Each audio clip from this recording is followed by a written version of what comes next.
하나님 말씀 전하겠습니다. 새해가 시작했는가 싶더니 어느덧 2021년 마지막 예배를 드립니다. 오늘로써 제가 이 교회를 섬긴 지가 정확하게 12년 되는 해 마지막 예배입니다. 기억을 조금씩 되살려 보면은 이 췌장암 말기 환자와 같이 심장이 굳어버리고 사지가 절단됐던 이 교회에 이제 조금씩 피가 돌고 온기가 돌아오고 있는 것을 볼 때에 하나님의 은혜를 다시금 확인해 보는 한 해입니다. 하나님께서 이 모든 어려움 가운데서도 늘 우리 교회를 사랑하시고 위기의 늪에 빠질 때마다 늘 건져주셨으며 소망의 끈을 놓지 않게 하셨습니다. 이제 신축년이 저물고 이민년 호랑이 해가 다가옵니다.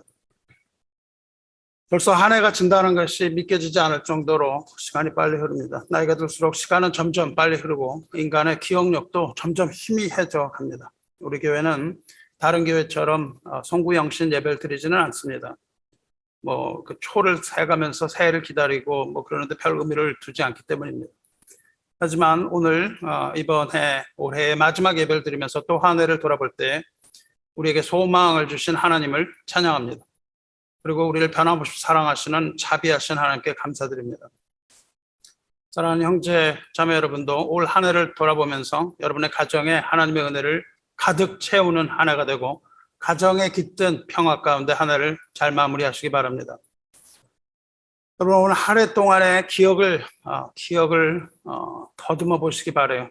지난 시간을 되돌아보기 위해서 우리에게 필요한 것은 기억입니다. 기억력이에요. 기억이 없이는 회상을 할 수가 없습니다. 때로 기억보다는 잊고 싶은 일도 많이 있겠지만 기억을 잃는다는 것은 슬픈 일입니다. 기억을 잃어버리는 병이 있는데 그것이 세상에서 가장 슬픈 병이 아닌가 생각됩니다. 다른 병들은 몸이 먼저 망가지는 병이지만 기억을 잃는 그 알츠하이머, 이 치매는 정말 두렵고 슬픈 병입니다. 치매는 보통 노인들에게 찾아오지만 때로는 젊은이에게라도 찾아옵니다. 2004년에 그 정우성, 손혜진 주연 그 영화가 있었는데 영화 제목이 내 머릿속에 지우개라는 그런 영화가 있었습니다. 27살 젊은 나이에 알츠하이머 증후군을 앓게 된 여자의 사랑 이야기입니다. 이 여자는 서서히 기억을 잃어갑니다. 이름을 잊어버리고 나이도 잊어버리고 심지어 사랑했던 것조차도 잊어갑니다. 그 여자가 그 남자에게 말합니다. 내 머릿속에 지우개가 들어있다. 그렇게 말을 해요. 자기 모든 것을 지우는 지우개가 있습니다. 기억이 사라지는데 행복이 무슨 소용이냐. 사랑은 또 뭐냐. 나한테 잘해주지 마. 다 까먹을 건데. 이렇게 얘기하는 그 대사가 있어요. 만일 우리 머리에서 모든 기억이 지우개로 지우는 것처럼 그렇게 지워진다면 우리의 삶이 무슨 의미가 있겠습니까? 우리 삶에서 기억을 잃어버리는 것만큼 두렵고 슬픈 일이 있겠습니까? 기억이 없다면 우리에게는 남는 것이 아무것도 없습니다. 남는 것이 없으면 우리는 아무것도 아닌 거죠. 우리가 어떤 사물이나 사람을 알아볼 수 있는 것은 우리에게 기억하는 능력이 있기 때문입니다. 하나님께서는 우리에게 기억이라는 선물을 주셔서 하나님을 알게 하셨습니다. 만약 우리가 들은 것들을 모두 속속 다 잊어버린다면 어떻게 우리가 하나님 알 수 있겠습니까? 하나님 먼저 자신을 계시하셔서 우리로 하여금 하나님을 알게 하셨어요. 뿐만 아니라 하나님께서 하신 일에 대하여 기억하게 하셨습니다. 우리는 하나님을 기억해야만 하고 하나님이 하신 일을 또 기억해야만 합니다. 만일 우리가 하나님께서 우리에게 행하신 일들을 기억하지 못한다면 우리는 하나님을 찬양할 수 없습니다. 우리는 하나님께 감사드릴 수도 없습니다. 우리는 하나님께 영광을 돌리지도 못합니다. 그래서 하나님께서는 언제나 하나님께서 우리에게 베푸신 일을 잊지 말라고 그렇게 말씀하세요. 하나님이 하신 일들을 우리에게 눈으로 볼 수 있도록 보여주시고 귀로 들을 수 있도록 듣게 하시고 만져볼 수 있게 하시는 건데 그것은 성경을 통해서 그렇게 하십니다. 우리가 성경은 밋밋하게 읽는 것이 아니라 성경을 통해서 우리는 입체적으로 하나님의 말씀을 듣고 하나님의 말씀을 보고 하나님의 말씀을 만져야 됩니다. 그렇게 보여주신 후에 우리들로 하여금 그것을 잊지 말라고 말씀하시는 겁니다. 이것이 바로 하나님을 알게 하는 하나님의 교육 방식입니다. 하나님이 우리를 가르치실 때 이렇게 하세요. 가르치시고 잊지 말라고 계속 말씀을 하십니다. 여러분이 하나님을 알고 하나님의 은혜 가운데 깊이 잠기기 위해서는 하나님의 방식을 따라가야 됩니다. 그렇게 해야만 되는데 하나님의 방식은 기억과 회상입니다. 반복하여 기억하고 반복하여 회상합니다. 우리들에게 육적인 침해가 있듯이 영적인 침해도 있어요. 영적 침해는 하나님과 및 하나님의 나라를 잊어버리는 겁니다. 하나님께 드리는 감사를 잊는 것이 영적인 침해예요. 치매에 걸리면 먼저 나타나는 현상이 동서남북을 분간하지 못합니다.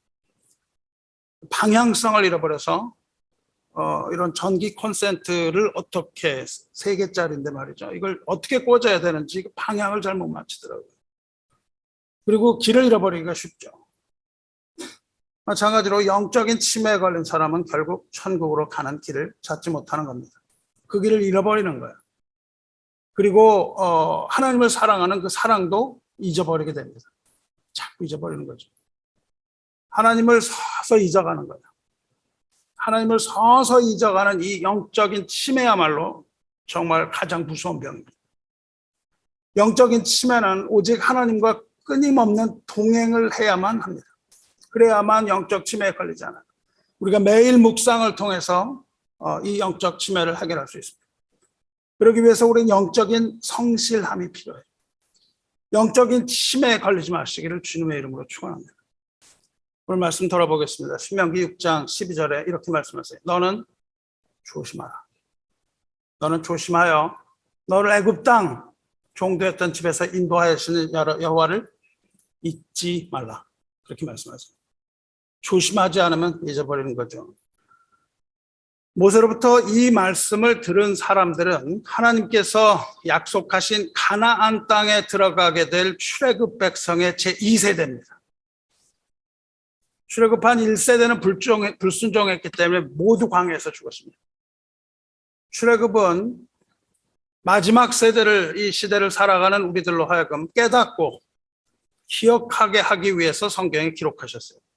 그것을 기억하기 위하여 우리에게 성경을 주셨어요. 고린도전서 10장 11절 보면 그들에게 일어난 이런 일은 출애굽의 백성들이에요. 그들에게 일어난 이런 일은 본보기가 되고 또한 말세를 만난 우리를 깨우치기 위하여 기록되었느니라. 그 말씀을 구약에서 기록하신 것은 말세를 살아가는 세대를 위하여 주신 말씀이라는 겁니다. 그러므로 이 오늘 읽은 이 신명기 말씀은 우리에게 하시는 말씀입니다. 다른 사람에게 하는 것이 아니라 말세를 살아가는 성도들에게 하시는 말씀입니다. 출애굽 백성의 그 광야 생활은 남의 이야기가 아니라 우리의 이야기고 우리에게 좋은 교훈을 주고 하나님의 백성인 우리가 따라가야 할 본보기라는 거예요. 그러므로 오늘 이 말씀을 그림자와 거울을 삼아야 됩니다. 그림자와 거울을 삼아서 저와 여러분의 삶에 적용되기를 바랍니다. 애굽 땅에서 이 종살이하던 이스라엘은 애굽을 탈출한 후에 그렇게 사모하고 기다려왔던 약속의 땅을 향하여 발걸음을 옮기기 시작하죠. 그러니까 애굽에서 나오는 게 하나, 가나안으로 들어가는 게 하나, 이렇게 두 가지로 되어 있습니다. 마찬가지로 우리는 죄와 이 세상, 죄와 세상으로부터 탈출해서 영원한 하나님의 나라를 향하여 대장정을 시작합니다. 하나는 죄로부터 탈출, 그리고 영원한 하나님의 나라를 향한 대장정, 이렇게 둘로 나눠져 있어요. 우리를 죄로부터 구출하신 것은 예수 그리스도. 그분은 우리의 구세주이고요. 우리가 이 길을 따라서 천국으로 가는 것, 그것은 우리를 인도하시는 주님입니다. 그래서 그리스도는 우리의 구세주요, 우리의 주님이에요. 이 두 가지가 하나로 묶여진 대장정입니다. 그래서 출애굽으로부터 가나안의 입성까지의 이야기는 천국을 향해 걸어가는 우리들의 이야기입니다. 이것이 우리들의 이야기로 받으셔야 돼요. 히브리서는 말합니다. 형제들아, 너희는 삼가 혹 너희 중에 누가 믿지 아니하는 악한 마음을 품고 살아계신 하나님께서 떨어질까 조심할 것이요. 그래요. 이스라엘이 노예 생활을 마치고 애굽에서 나올 때 그들은 이제 모든 거 다 끝났다고 생각했습니다. 하지만 약속의 땅에 들어가는 여정은 만만치가 않았던 거죠. 하나님께서는 그들을 광야로 내모셨습니다. 그들은 척박한 광야에서 죽을 고생합니다. 그리고 거기서 겪은 그 고생은 애굽에서 겪던 것과는 전혀 다른 모양의 고난이었어요. 그 중에서 하나님을 믿고 순종하지 않은 대부분 구름 기둥과 불 기둥으로 인도하시는 하나님 믿지 못했어요. 하나님을 향한 것을 믿지 못하고 그들의 입에서는 불평과 원망이 쏟아져 나오기 시작합니다. 하나님을 향하여 불평과 원망을 하는데 하나님을 향하여 하기보다는 모세를 향하여 합니다. 모세에게 불평과 원망을 쏟아내는데 하나님은 그것을 하나님을 향한 불평과 원망으로 받아들이세요. 그래서 하나님이 진노하십니다. 결국 그들은 거의 대부분이 약속의 땅을 보지 못하고 광야에 다 엎드러지고 맙니다. 하나님께서는 이 믿지 않는 백성을 향하여서 악한 회중이라고 말씀하세요. 믿지 않는 것은 하나님께서 악하다고 보시는 거예요. 여기서 말하는 그 불신앙, 이 믿지 않음은 믿음이 부족한 것을 말하는 것이 아닙니다. 믿음은 누구나 부족합니다. 우리는 아주 거의 믿음을 많이 가지고 있지 않죠. 이것은 믿음의 부족을 말하는 것이 아니라 믿음의 결핍을 말해요. 그것은 하나님을 믿는 믿음을 거부하는 겁니다. 적극적으로 거부하는 거예요. 그리고 복음을 튕겨내는 불신앙입니다. 우리가 비록 이렇게 한 밭에, 한 교회에 있지만 여기에는 복음을 받아들이고 하나님의 뜻에 순종하는 형제가 있는가 하면 그렇지 못하고 겉모습은 성도처럼 보일지라도 복음을 받아들이지 못하는 성도가 있습니다. 하나님에게서 떨어진다는 말은 교회에 나오긴 나오지만 복음의 말씀에 순종하지 못하고 마침내 최종 계시인 그리스도를 거역하는 것을 말합니다. 이것은 또 애굽에서 나온 후에 애굽의 맛있는 음식을 사모해서 다시 애굽으로 돌아가라는 행위와 같습니다. 여러분 절대로 애굽으로 다시 돌아가서는 안 됩니다. 여러분 풍요로운 애굽이 그립습니까? 애굽으로 돌아가고 싶습니까? 절대 그렇게 해서는 안 됩니다. 애굽은 겉으로 보기에는 풍요의 길이지만 그것은 멸망의 길이요. 그것은 하나님의 집으로 가는 길이 아닙니다. 그렇기 때문에 힘들어도 우리가 서로 격려하며 약속의 땅, 가나안으로 함께 가야 합니다. 스크램블을 짜고 가야 됩니다. 13절 읽으시면 오직 오늘이라 일컫는 동안 매일 피차 권면하여 너희 중에 누구든지 죄의 유혹으로 완고하게 되지 않도록 하라 말씀하셨어요. 우리 중 누구라도 믿음에서 떠난 일이 없기를 바랍니다. 그렇게 하기 위해서 우리는 하나님의 믿는 믿음을 굳건하게 하고 우리를 흩어버리려는 마귀와 일대 결전을 해야 되는 겁니다. 우리의 대와 오를 정렬을 해야 되는 거예요. 하나님의 명령에 따라 주님의 명령에 따라 서로 견고하게 진영을 갖추어야만 합니다. 전투는 내일 있는 전투가 아닙니다. 오늘 준비하고 내일 있는 전투가 아니에요. 이 전투는 내일로 정해져 있는 것이 아니라 오늘 바로 이 시간에 우리는 거대한 전투 가운데에 있는 겁니다. 오늘이라 일컫는 이 시간에 전투가 있다는 거예요. 이것은 현재로서의 right now로서의 오늘을 말하는 겁니다. 이것은 아주 긴박한 상황을 얘기하고 있는 거예요. 지금 현재 일어나고 있는 아주 긴박한 전쟁을 얘기하고 있는 겁니다. 그래서 교회는 한순간이라도 이 긴장감을 놓치지 않는 긴박감을 가지고 있어야 돼요. 그래서 긴장하면서 서로 사랑으로 권면하며 경건한 삶에서 풀어져서는 안 되는 겁니다. 이것을 위해서 우리는 힘을 길러야 됩니다. 물론 그 힘은 온전하신 하나님의 말씀으로부터 오는 힘이에요. 그래서 우리는 매일매일 묵상과 권면으로 굳게 서야 되는 겁니다. 이것이 바로 믿음 공동체 교제예요. 이것을 교제라고 부릅니다. 교회는 재밌게 먹고 노는 데가 교회가 아닙니다. 서로 먹고 노는 데가 교회가 아니에요. 그것이 교제가 아닙니다. 먹고 노는 것이 교제가 아니고요. 교제는 거듭난 자들의 모임입니다. 거듭나지 않은 곳에서 모여서 먹고 마시는 것은 아무것도 아니에요. 거듭난 자들이 모여서 하나님의 말씀을 나누고 하나님의 이름을 찬양하고 천국을 향하여 서로 권하여서 진영을 갖추어서 행진하는 것, 이렇게 스크램블을 짜는 것을 교제라고 말합니다. 영적 전투에 있어서 승리하지 못하고 지는 교회는 이 영적인 진영을 갖추지 못한 교회예요. 서로 분열하는 것이죠. 이 정면, 측면, 앞뒤로 공격해오는 그 마귀의 화살들, 마귀는 불화살을 쏴요. 이 불화살을 쏘는 그 화살들은 그것을 맞은 교회를 절망의 상태로 떨어뜨립니다. 그래서 불화살을 맞지 말아야 돼요. 믿음의 방패로서 우리는 불화살을 막아내야 됩니다. 그런데 그것이 어디서 날아오는지도 모르고 서로 대화열을 갖추지 못하고 오합지졸이 되면 그걸 이길 수가 없는 겁니다. 이 교회를 절망의 상태로 이르게 하는 그 마귀의 불화살의 실체는 죄예요. 죄라는 불화살을 계속해서 쏘아야 되는 거죠. 그래서 너희 중에 누구든지 죄의 유혹으로 완고하게 되지 않도록 하라, 그렇게 말씀하십니다. 완고하다는 말은 심장이 굳는 걸 말해요. 심장이 굳습니다. 굳은 심장은 결국 영적인 죽음을 불러오는 겁니다. 그리고 여기서 말하는 죄, 그들이 쏘아대는 죄는 불순종의 죄를 말해요. 오늘 신명기 그것은 불순종에 대하여 경계하시는 하나님의 말씀이에요. 여기서 두 가지 단어에 유의해야 합니다. 하나는 삼가라, 하나는 조심하라. 이 두 가지입니다. 삼가고 조심해야 돼요. 삼가라는 말과 조심하라는 말은 사실 동의어예요. 그러니까 조심하고 또 조심하라, 이렇게 경계하고 있는 거예요. 선줄로 생각하는 자는 조심하라, 그렇게 말씀하시는 거예요. 우리가 조심해야 할 가장 큰 죄는 불순종의 죄입니다. 그리고 불순종의 죄는 망각의 죄예요. 잊어버리면 불순종합니다.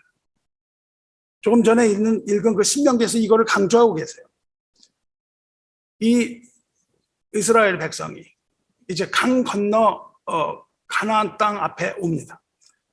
강가에 이르러요. 거기에서 모세는 피를 쏟는 심정으로 절절하게 구구절절히 이세들에게 말합니다.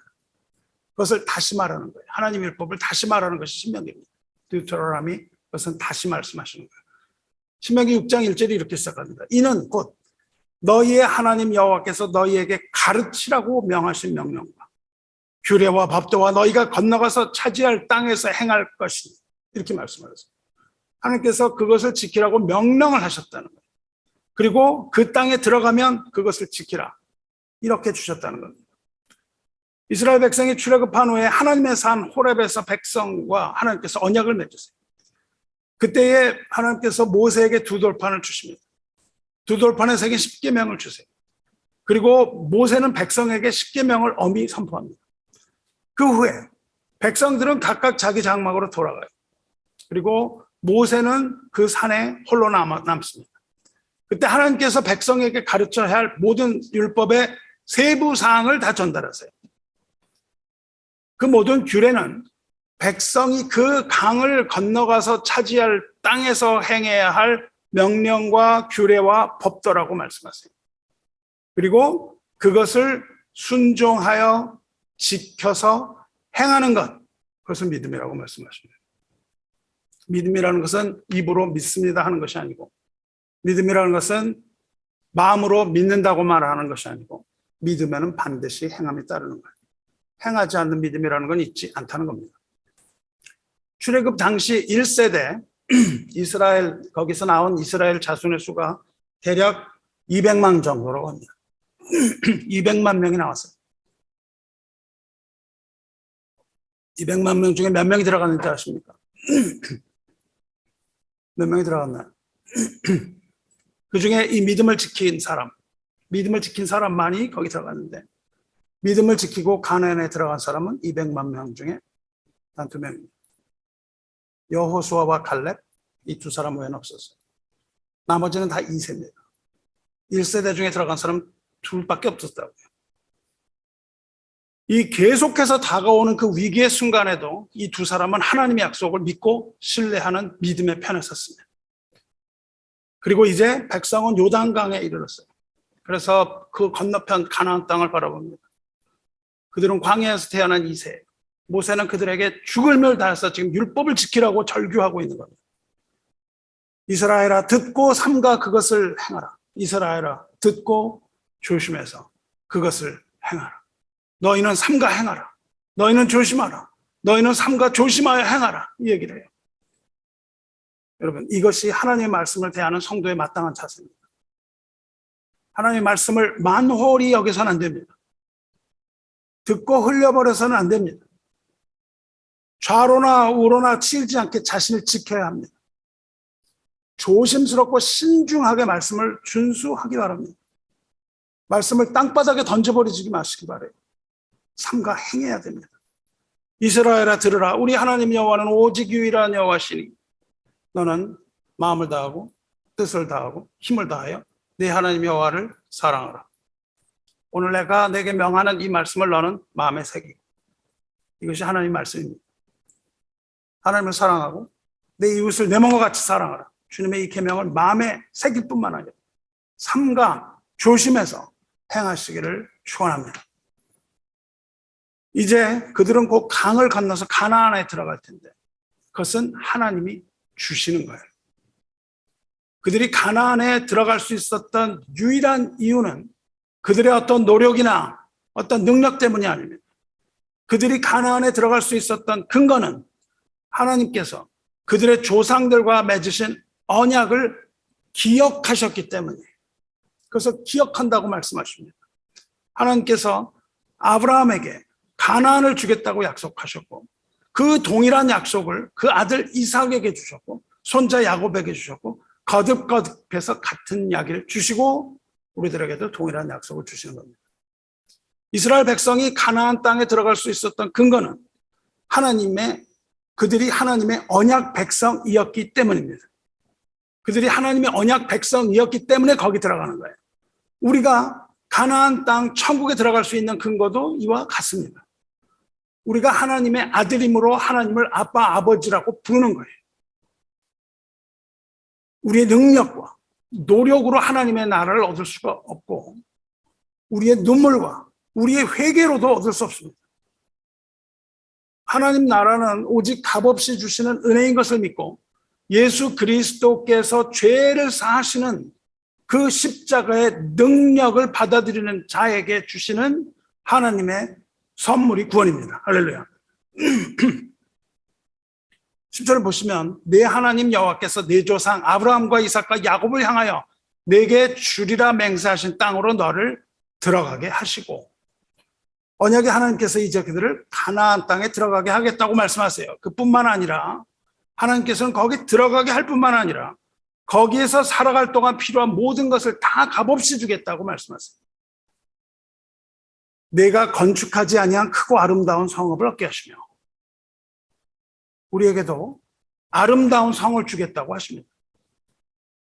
우리가 그 아름다운 성 새 예루살렘을 얻는데, 그런데 그것이 우리가 지은 성이 아니라는 겁니다. 내가 채우지 아니한 아름다운 물건이 가득한 집을 얻게 하십니다. 저 여러분에게도 아름다운 물건이 가득한 집을 얻게 하십니다.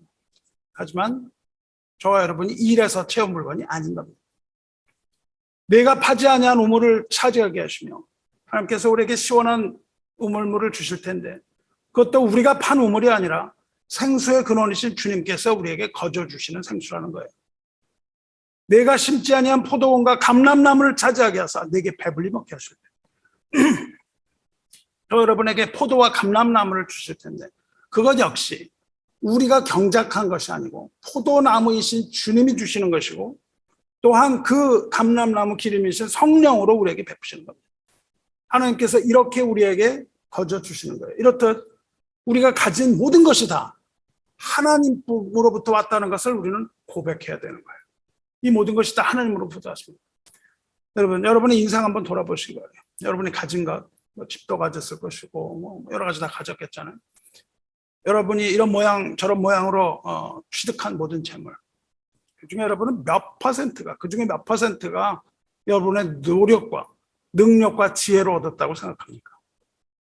그래서 이걸 내가 얼마나 정확하게 이거를 얻었는가. 여러분이 노력해서 얻은 소득이 정말 100% 내 힘으로 얻은 겁니까? 그걸 한번 생각해 보세요. 한번 생각해 보시고요. 여러분의 집, 여러분의 힘으로 얻었어요? 여러분이 어려서부터 그냥 먹은 모든 음식, 이거 다 내 힘으로 다 먹은 건가요? 입었던 옷들, 이거 다 여러분 힘으로 다 산 건가요? 정말로 여러분이 그 모든 거 다 누릴 자격이 있어서 그걸 지금 누리고 있다고 생각하십니까? 그만큼의 공로가 내게 있습니까? 만약 여러분이 그렇게 생각한다면 여러분 지금 절대 만족하지 못합니다. 이것에 만족하지 못해요. 앞으로도 그리고 여러분 계속해서 더 많은 것을 얻어야 됩니다. 그리고 그것을 얻기 위한 노력은 어마어마한 피로를 가져오는 것이죠. 그러다가 마침내 실망하고 만족하지 못한 채로 이 세상을 그 모든 것 다 놓고 가는 겁니다. 이것이 인생이에요. 어리석은 인생이죠. 왜냐하면 이 세상은 여러분이 원하는 것을 보상하지 않습니다. 여러분의 노력에 보상하지 않아요. 1대1로 보상하지 않습니다. 왜냐하면 여러분은 그걸 얻을 자격이 없기 때문에 그렇습니다. 세상으로부터 그것을 얻을 자격이 없어요. 그 모든 것은 하나님이 베푸시는 선물입니다. 하나님은 가나안에서 누릴 그 풍성한 복들을 다 보여주셨는데 그것들은 우리의 노력이나 능력에 의해서 획득되는 게 아니라는 것을 얘기하고 계세요. 그것은 하나님께서 말씀으로 약속하시고 그 말씀을 기억을 하셔서 우리들에게 값없이 주시는 은혜의 선물이라는 것을 여기서 분명하게 말씀하고 계시는 겁니다. 사랑하는 여러분, 제가 아는 어떤 사람이 있습니다. 내 이야기입니다. 그 사람은 직장을 잃어서 아주 답답하게 됐어요. 지원을 하는데 편지를 보내는 데마다 절망적인 답장이 옵니다. 첫 번째 문장이 I regret to write 이렇게 오는 거예요. 첫 문장을 보면 압니다. 이 사람이 트라우마가 생겼습니다. 오는 편지를 보기가 어렵고 무슨 전화벨 소리 이런 거 전화가 울리면 그냥 두려워지는 거죠. 그래서 이 사람이 얼마나 열심히 기도했는지 몰라요. 아주 열심히 기도를 했어요. 교회 일도 얼마나 열심히 했는지 모릅니다. 세상에서 가장 신실한 성도입니다. 새벽기도 빠진 적 한 번 없고 뭐 집회마다 그냥 다 해서 합심기도는 절규를 하는 겁니다. 눈물을 흘리면서. 그러면서 말씀 앞에 꾸준하게 나와요. 모든 교회에서 선포되는 말씀마다 다 나왔어요. 그렇게 꾸준하게 나오니까 말씀이 풍성해집니다. 말씀이 풍성해지니까 더 사모하게 되죠. 마태 효과죠. 말씀을 자꾸 빠지는 분들은 말씀 알지 못하니까 재미가 없게 되고 재미가 안 나오니까 점점 멀어지는 겁니다. 그래서 아주 깊은 것을 경험도 했어요. 그리고 그 기도하던 중에 성령의 기능을 체험하기도 했습니다. 그래서 모이면 모일수록 신앙이 깊어져 갔습니다. 아주 애타는 마음이 그냥 애가 타는 거예요. 그래가지고 그냥 신앙을 막 드라이브한 거죠. 그러던 어느 날 하나님의 은혜로 좋은 직장을 얻게 됐습니다. 스타트업 컴퍼니, 벤처 이런 회사를 가면요 엄청나게 일을 해야 됩니다. 잠을 잘 수가 없어요. 5년 일하면 완전히 exhausted 됩니다. 그렇게 해서 그 직장을 얻었는데 이게 독이 되고 말았습니다. 그 직장은 정말로 밤을 새서 일해야 되는 거예요. 그러니까 당연히 그 일이 힘에 부딪혔죠. 그러면서도 인사고과 이런 걸 잘 받아야 되잖아요. 승진해야 되잖아요. 열심히 일해야 이랬습니다. 그러면서 한 번씩, 두 번씩 교회 일에 등한시 하고 과중한 회사 일 때문에 그렇게 열심히 하던 성경 공부, 기도회 이런 거에서 하나씩 하나씩 빼먹듯이 하나씩 멀어져 갔습니다. 삶이 너무 바빠진 겁니다. 이 바쁜 삶을 살다 보니까 생각이 전부 거기에 가는 거예요. 이거 못하면 어떡하지? 두려움이 오기 시작했어요.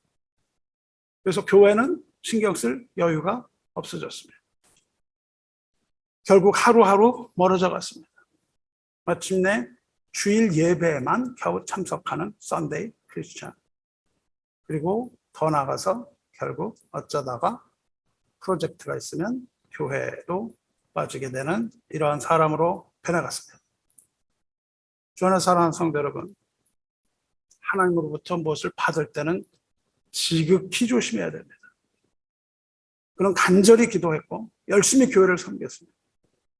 하지만 그는 그 모든 것이 다 하나님의 은혜로부터 왔다는 것을 서서히 잊은 겁니다. 그의 바쁜 일정은 그를 망각의 늪으로 빠뜨렸어요. 그리고 마침내 하나님의 은혜를 잊어버렸습니다. 어느 날 내가 그에게 경고했습니다. 그렇게 바쁜 가운데 그 일로 하나님 잊으면 하나님께서 당신의 그 바쁜 일을 치워버실지도 모릅니다. 이렇게 경고했습니다. 그 바쁜 일로 하여금 하나님을 잊게 하면 하나님은 그 일을 없애버리실 수도 있다는 겁니다. 그 결과 내가 했던 그 말이 저주가 되고 말았습니다. 결국 그는 그 바쁜 일 다 놓아버리게 됐습니다. 얼마나 어리석은 일입니까? 그런 사람을 볼 때마다 안타깝습니다. 얼마나 어리석은지 모릅니다. 그 무거운 세상 짐을 지고 가는데 그런 말 하는 게 너무 안쓰러운 것이죠. 그 일하는 것만도 힘이 드는데 뭐 교회를 나와라 뭐 해라 이런 말 한다는 게 얼마나 힘듭니까? 하지만 목사는 그런 세상의 인정에 끌려가서는 안 된다는 걸 깨달았어요. 경험을 통해서 깨달았습니다. 그렇게 할 때 그 끝이 좋지 않은 걸 깨달았습니다. 그래서 할 수 없이 그 영혼을 위해서는 안타깝지만 그러한 권면이 필요하다는 것을 깨달았습니다. 혹시 나중에 제가 여러분에게 강하게 권면하면 미워하지 마시고 뭐 인정머리도 없는 목사야 그러지 마시고 받아들이시기 바래요. 우리가 사이가 좋을 때는 괜찮습니다. 사이가 안 좋으면요 하는 말마다 뭐 표적설교를 한다 이러면서 미워서 하는 것처럼 그렇게 들릴 수 있어요. 근데 그렇지 않다는 겁니다. 이렇게 말씀의 은혜가 떨어지면요 그렇게 받아들이기가 쉬워요. 그런 권면을 지금 미리 백신을 부스터샷을 놔드리는 겁니다. 혹시 제가 그런 권면하면 절대 미워서 그러는 거 아닙니다. 뭐 교회에 무슨 이익이 되기 위해서 그러는 게 아니에요. 그런 것을 잘 들으시기 바라요. 말씀은 음식과 같습니다. 지식이 아닙니다. 음식과 같아서 먹은 걸 또 먹어야 돼요. 왜 자꾸 반복하냐 그러지 마세요. 그게 하나님의 방법이에요. 기억하게 하시는 거예요.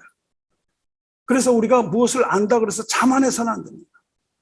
주야로 하나님 말씀에 나와서 하나님 말씀을 계속 먹어야 돼요. 뭔지 알아도 먹어야 됩니다. 하나님 말씀 앞에 겸손하게 서야 됩니다.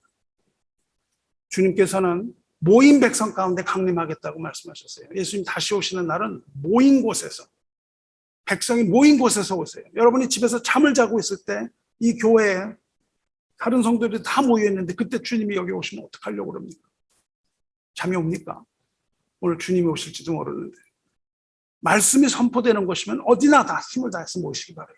교회에서 선포되는 모든 말씀 사모하시기 바라요. 처음 마음 먹은 대로 끝까지 해야 됩니다.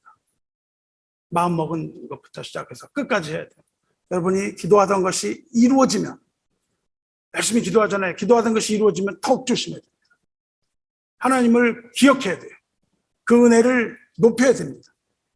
이루어지기 전보다도 더 열심을 내야 되는 거예요. 반대로 가는 분이 많아요. 더욱 더 하나님의 영광을 높이시길 축원합니다. 하나님께서는 심지가 견고한 자를 지킨다고 말씀하셨습니다. 신앙이 너울치듯 하지 말고 편해지면 그냥 신앙이 떨어지고 말이죠. 힘들면 그냥 신앙이 올라가고 이런 신앙 가져서는 안 된다는 겁니다. 처음부터 끝까지 견고하게 심지를 돋으시기 바랍니다. 너는 조심하여 너를 애굽 땅 종되었던 집에서 인도하여 내신 여호와를 잊지 말고 하나님께서 여러분이 파지하는 음을 주시고 여러분이 심지 않은 것으로 배불리 먹게 하실 때 그 은혜를 잊지 않도록 조심해야 됩니다. 하나님의 은혜를 잊지 마시기 바랍니다. 하나님께서는 이 모든 것이 다 하나님의 은혜인 것을 분명하게 강조하십니다. 그리고 난 후에 이어서 이렇게 말씀하시죠. 너는 조심하여 너를 애굽 땅 종되었던 집에서 인도하여 내신 여호와를 잊지 말고 내 하나님 여호와를 경외하며 두려워하라는 겁니다. 지금 내가 좋은 일을 주셨는데 그 하나님을 두려워해야 돼요. 그를 섬기며 그의 이름으로 맹세할 것이다. 조심하라고 계속 경계하세요. 젖과 꿀이 흐르는 가나안 땅으로 들어간 후에 삼가 조심하라. 여기서 잊지 말라고 하시는 것이 두 가지입니다. 하나는 출애굽입니다. 애굽으로부터 백성을 구원해내신 것 잊지 말라고 하세요. 내가 구원받은 것 잊지 말라고 하세요. 또 하나는 호렙산 사건입니다. 그것은 하나님께서 계명을 주신 것을 잊지 말라는 거예요. 하나님을 섬기는 것을 잊지 마라. 그 이름으로 맹세하라 하세요. 이 두 가지가 하나님의 백성이라면 절대로 잊어서는 안 되는 두 가지입니다. 이것을 기억해야 돼요. 출애굽과 호렙산을 기억해야 됩니다. 성도가 잊지 말아야 할 하나는 그리스도를 통해서 구원을 이루신 하나님의 섭리입니다. 구세주로서의 주님을 기억해요. 다른 하나는 우리를 통치하시는 왕이시라는 겁니다. 그리스도가 우리의 주님이 되심을 명백히 선포한 사건이에요. 이스라엘 백성들이 광야 사막에 있을 때 의지할 만한 것이 아무것도 없었어요. 그래서 그들은 오직 하나님만 의지하고 하나님의 인도하심을 따라서 한 걸음 한 걸음 발자국 내딛고 고비고비마다 하나님 하시는 일을 눈으로 보면서 하나님 말씀을 의지해서 걸어갔습니다. 그러나 하나님의 은혜로 하나님께서 약속하신 약속의 땅에 들어가면 하나님의 은혜로 약속의 땅에서 풍족한 생활을 할 때 그 은혜를 잊어버린다면 그거는 하나님에 대한 패역입니다. 그리고 배신입니다. 여러분 지금 간절하게 기도하는 게 있으십니까? 뭔가 간절하게 내가 필요한 게 있어요. 어떻게 기도하죠? 간절하게 그것을 기도해요. 하나님 이것을 주시옵소서. 이것을 주시옵소서. 그 상황에 계속 집중을 합니다. 그러면서 우물을 파려고 계속 노력을 하는 거예요. 우물을 파주세요. 우물을 파주세요. 이걸 합니다. 그렇게 기도를 하면 안 됩니다. 그렇게 기도를 하시면 안 돼요. 하나님 뭐라고 하시죠? 내가 내게 우물을 줄 것이다. 말씀하세요. 그러나 거기에 들어갔을 때 내가 판 우물이 아닌 것을 내가 얻었을 때 그것을 잊지 말라 말씀하세요. 근데 지금 상황이 어떻습니까? 힘이 드니까 계속 그걸 잡아당기죠.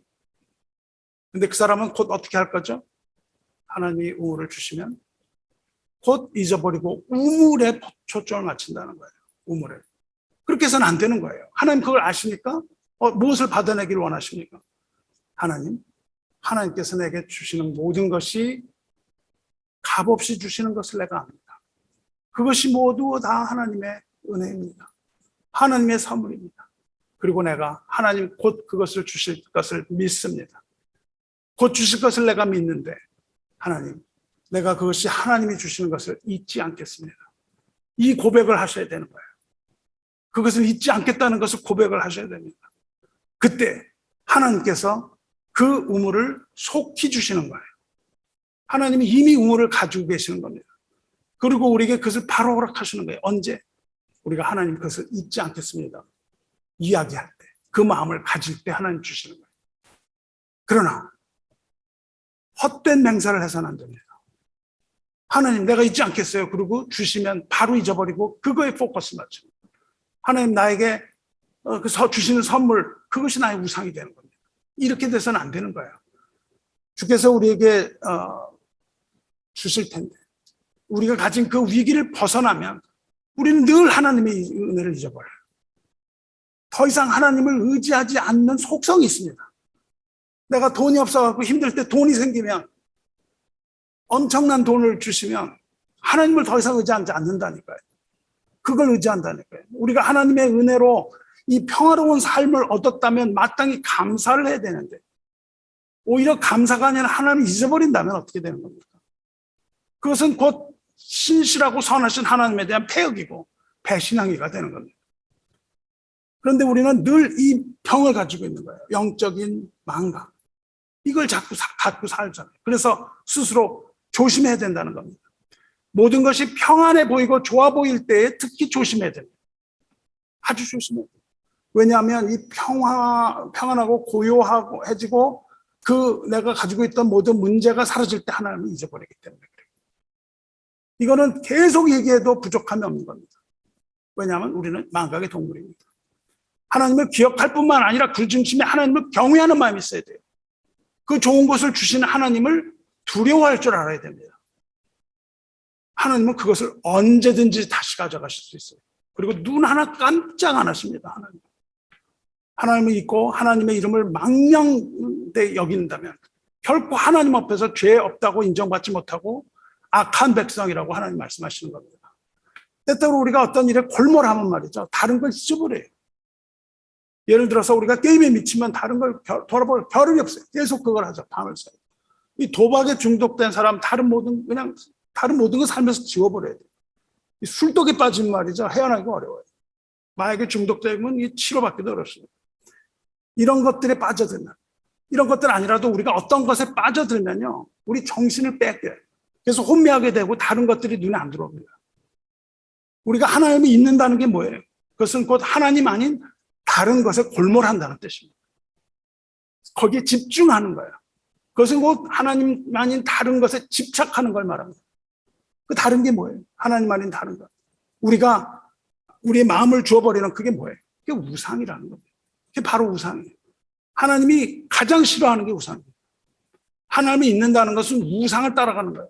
하나님으로부터 우리 마음을 뺏어가는 게 우상이에요. 그래서 말씀하시죠. 14절에 너희는 다른 신들 곧 내 사면에 있는 백성의 신들을 따르지 말라. 왜냐하면 지금 가나안에 들어가니까 그런 풍요의 신이 있는 거예요. 풍요의 신 바알이 기다리고 있는 겁니다. 그래서 하나님께서는 나를 잊지 말라 계속 말씀하십니다. 너희 중에 계신 너희의 하나님은 질투하시는 하나님이시죠. 너희의 하나님 여호와께서 내게 진노하사 너를 지면에서 멸절시킬까 두려워하느라 말씀하세요. 우리는 사면에 사방팔방 가득 차 있습니다. 우상들로 가득 차 있는 거예요. 우리 마음을 뺏기기 쉬운 게 너무 가득 차 있어요. 우리 앞에는 돈이라는 그냥 커다란 우상이 버티고 있고, 우리 뒤에는 그냥 명예라는 그런 우상이 있고, 우리 마음을 이름을 내고 싶은 거 명예잖아. 왼쪽에는 자식이라는 우상이 있습니다. 욕심이 도사리고 있어요. 자식이 마치 자신의 것인 것처럼 모든 것을 뭐 내가 희생하는 것 같지만 한꺼풀 벗기고 들여다보면 대리만족인 거죠. 내가 못했던 걸 자식 통해서 하겠다는 욕심인 거예요. 우리 오른쪽에 뭐가 있습니까? 자존심이 있습니다. 그리고 자기의 의로움이 기다리고 있는 거예요. 이게 사방으로 그냥 앞뒤 좌우로 첩첩산중으로 우상들이 둘러서 진치고 있습니다. 여러분 주변에 있는 이 우상들이 너무 좋지 않습니까? 그래서 하나님을 잊지는 않았는지. 그렇다면 조심해야 됩니다. 왜냐하면 하나님 우리 마음의 중심을 보고 계시기 때문입니다. 조심해야 돼요. 삼가 조심해야 돼요.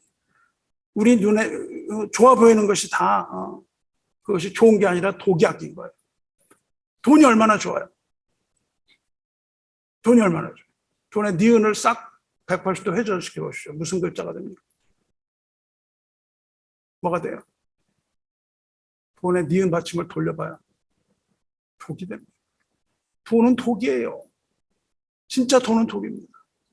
이 독자가 돼요. 술잔을 기울이면 이 독이 목구멍으로 넘어가는 겁니다.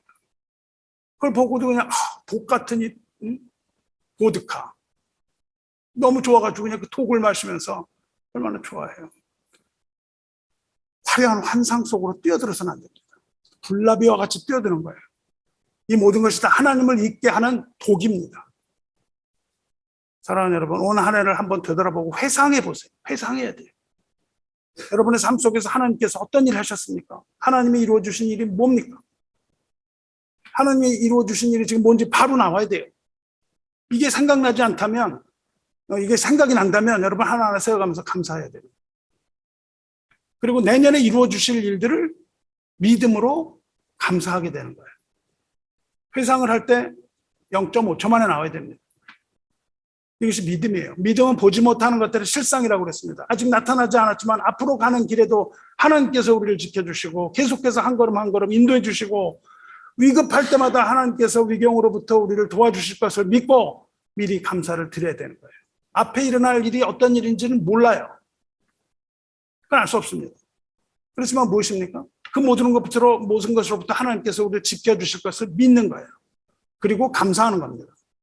그렇다면 그것이 바로 하나님 기쁘시게 하는 믿음이에요. 만일 여러분이 한 해 동안 돌아봐서 하신 일이 뭐 하나도 없다? 이렇게 생각이 되면 큰일입니다. 하나님 앞에 속히 나가야 돼요. 그리고 기도해야 됩니다. 하나님께서 하신 일 다 보여주시고 기억나게 해주세요. 기도해야 돼요. 기도를 통해서 하나님과 교통해야 돼요. 그리고 하나님의 은혜의 강가로 한 걸음 한 걸음 나가야 됩니다. The Prince of Peace. 예수님은 평강의 주예요. 평강의 왕이세요. 이 평강의 하나님은 언제나 우리와 함께 하시는 하나님입니다. 언제나 우리에게 기쁨 주시고 마음에 평안을 허락하시고 한량없는 은혜를 우리에게 늘 부어주시는 하나님입니다. 올 1월 1일에 우리가 뭘 시작했어요. 그리고 이제 곧 12월 30일 됩니다. 우리가 시작할 때 확신한 것을 끝까지 견고하게 잡고 있으면 그리스도와 함께 참여한 자가 되리라 말씀하셨습니다. 시작할 때는 예수 그리스도를 처음 믿는 때를 말합니다. 올해의 초라기보다는 우리가 그리스도를 처음 믿은 그 시간을 말해요. 우리 예수 그리스도를 따라 애굽에서 나왔어요. 다시는 애굽으로 돌아가지 마시고 올해 초에 잡은 그 확신, 믿음, 그 예수를 처음 믿었을 때 믿는 그 확신, 이것을 견고하게 꽉 붙들고 있어야 되는 겁니다. 그 손을 놓아서는 안 됩니다. 이 이스라엘 백성이 광야에서 죽은 것, 그 이스라엘의 전철을 받지 말고 그들이 애굽에서 나올 때 가졌던 그 믿음의 확신, 그것을 굳게 지켜야 됩니다. 그래야 우리가 낙심하지 않습니다. 낙심하지 않고 우리가 그리스도의 일에 참여, 그것은 뭐냐면 그리스도와 함께 하나님의 나라를 상속합니다. 하나님의 나라가 가는 그날까지 우리는 믿음을 지켜야 돼요. 성도 여러분, 우리가 가나안에 들어가기 전에 먼저 영적 치매를 치료해야 됩니다. 이 영적 치매를 치료해야 돼요. 여러분을 구원하신 하나님이 누구인지 다 잊어버리고, 그런 영적 치매, 하나님이 누구신지 잊지 말고 우리는 기억해야 돼요. 여러분이 나왔던 본향이 어디였는지 다 잊어버리고, 기억이 희미해져 버리고, 영적 치매에 걸려서 아버지가 누군지도 못 알아버려요. 내가 사랑해야 할 사람이 누군지도 잊어버려요. 사랑해야 할 사람이 누군지 잊어버리고 오히려 사랑해야 할 사람과 싸우고, 반대로 싸워야 할 마귀에게 미혹되어서 고분고분 그의 말을 듣고 있다면 이것이 바로 영적 치매죠. 치매에 걸린 사람의 특징이 그렇지 않습니까? 자신이 누군지도 모르고 다 잊어버리고 교회만 다니다가 우리 마지막 육신을 벗을 때에, 육신을 벗고 새로운 세계에 들어갈 때 거기 계신 하나님을 잊고 알아보지도 못한다면 이것보다 더 비참한 일이 어디 있겠습니까? 모든 육체는 다 풀의 꽃처럼 시들어 간다고 했습니다. 그처럼 우리 육신도 이제 마지막을 향해서 계속 달려가는데 우리의 영, 하나님의 영이 우리 안에 거하신다면 우리 육신의 장막을 거두는 날 우리가 기억하는 하나님의 영과 더불어 영생의 새로운 문이 열리는 겁니다. 하나님을 기억해야 됩니다. 하나님의 영이 우리 가운데 있을 때 우리가 하나님을 기억하는 거예요. 하지만 만일 하나님의 영이 우리 가운데 거하지 않는다면 이미 영혼의 닻이 끊어져 버린 그런 영혼이 되는 거예요. 그래서 영적인 치매에 걸린 겁니다. 여러분, 영적 치매에 걸리지 않았습니까? 여러분이 하나님의 영, 여러분 안에 계신 하나님의 영을 인지하지 못한다면, 그것을 지각하지 못한다면 여러분은 영적 치매에 걸리기 분명합니다. 하나님과의 교제가 필요해요. 하나님과의 친밀한 교제가 필요합니다. 하나님과의 과묵의 회복이 필요합니다. 성령을 확인하는 그 믿음을 회복해야 됩니다. 말씀 앞에 열심히 나오셔야 됩니다. 말씀에 나와서 여러분의 믿음을 이제 잃어버린 믿음 찾아가시기 바랍니다. 그 믿음은 말씀으로부터 나오는 거예요. 말씀이 없이 믿음이 점점 희미해서 망각합니다. 여러분의 처음 가졌던 것들이 점점 사라져갑니다. 마지막으로 완전히 사라져 버리는 거예요. 그리고 그렇게 말씀을 찾고 하나님 말씀을 기억해내고 올 한 해를 끝까지 마치시기를 주님의 이름으로 축원합니다. 말씀을 맺으려고 합니다. 하나님은 저와 여러분을 정녕 사랑하십니다. 하나님 사랑이기 때문에 그렇죠. 하나님은 우리에게 모든 은혜와 사랑을 다 부어주시기 원하는데, 그렇지만 우리 마음이 하나님 아닌 다른 곳으로 돌아서는 것을 참지 못하십니다.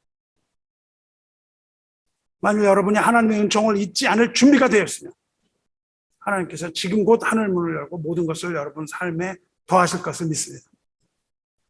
하지만 아직도 우리가 주변을 두리번거리고 있거나 주시는 종을 발로 차버리거나 그것을 받고도 감사드릴 준비가 되어 있지 않다면 하나님께서는 더 인내하시는 겁니다. 주고 싶은 마음이 이렇게 있어도 하나님 안 주시는 거예요. 주고 싶은 마음이 있어도 안 주시는 겁니다. 주기 싫어서 안 주시는 게 아니에요. 하나님이 참으시는 거예요. 언제까지? 저와 여러분이 준비되는 그날까지 모든 것을 다 보류하고 계실지 모릅니다. 하나님이 주심을 보류하고 계세요. 하루속히 하나님 앞에 나와서 감사와 기쁨으로 하나님의 이름을 송축한다면 주님 또한 우리를 믿음의 반석 위에 올려놓으십니다. 처음 시작한 그 확신을 잊지 말고 끝까지 붙들고 감사하시기 바랍니다. 하나님의 극진하신 사랑이 우리 위에 임하고 은혜와 사랑이 충만하게 되면서 또한 우리 교회의 모든 가정에 평화가 깃들게 되기를 주님의 이름으로 축원합니다. 이렇게 기도하겠습니다. 은혜로우시고 자비로우신 하나님 아버지, 하나님의 은혜와 사랑에 감사드리나이다. 언제나 우리에게 좋은 것으로 주시되 우리의 기억과 하나님에 대한 우리의 감사를 원하시는 하나님 아버지의 열심과 자녀를 사랑하시는 신실하심과 주님의 성실하심을 우리가 깨달았사오니 우리의 감사와 존귀와 찬송을 받아 주시옵소서. 우리가 주님 주실 복을 받을 만한 자격도 없는 자들이나 하나님께서 긍휼히 여기심과 사랑하심으로 말미암아 우리 주 예수 그리스도의 보혈로 죄사함을 받고 하늘나라 시민권까지 얻게 하여 주심 감사드리나이다. 언제나 주님의 사랑에 갈급하게 하시고 목마름으로 하나님 앞에 나올 때 풍성한 말씀으로 우리의 가난 목을 축여주시며 고픈 배를 채워주신 하나님 아버지, 우리는 이제 하나님이 하신 그 모든 일들을 보기 원하오니 우리의 영적인 눈을 뜨게 하시고 하나님 행하신 그 큰 일들을 깨달아 주 앞에 나와 무릎 꿇고 회개하게 하여 주시옵소서. 우리를 사랑하시는 아버지의 뜻을 쫓아 이 세상에 오셔서 십자가 험한 길을 한치의 주저함도 없이 걸어가시고 죽음을 담보로 우리를 결박한 그 마귀의 권세를 단번에 무너뜨리신 우리 주 예수 그리스도의 이름으로 감사 기도 드리옵나이다. 아멘.